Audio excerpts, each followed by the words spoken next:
So when you were saying that you were able to partner with this person and then really take it to the next level, how were you able to get the messaging out there to businesses that this is, like you said, waste is a commodity. Like this will serve you in the long run because not only you make a couple dollars back now, but in the long run as a planet, like, this is something that will actually make money for everyone. How do you get that messaging out then and now to people and businesses? Well, that's a good question. And to one point to that silo, that's a real ecosystem, right? That's how an ecosystem works, and that's how we should work, right? It's the circular movement, the circularity, and that's what we're trying to really achieve ultimately, right? Is an actual true ecosystem. And sorry, I know I'm going to get back to your question, but I truly believe one day we will dig up our landfills for what we've thrown in today.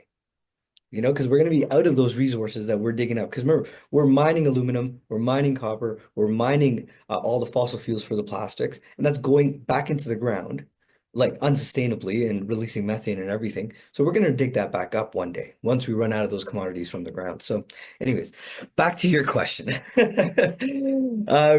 Stephanie, tell me one more time so I can get back my train of thought. Wait, I love what you just said because in my mind, all I kept thinking is we're building one giant sloppy silo of just cramming everything together in a hole, and then somebody in the future is going to have to dig it out and be like, "Yeah, we need this stuff. Put on your gas mask and your high-tech rubber gloves because it's like basically a toxic waste dump." So, um, Yeah, my no, that's question to you exactly was it. when this partner then came along, and you realized like you did have a business that was sustainable and would be able to become profitable to you.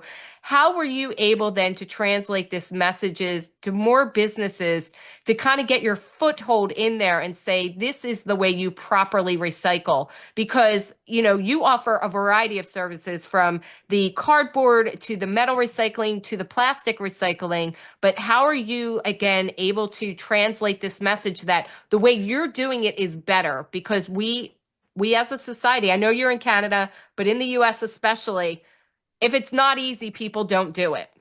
Correct, exactly.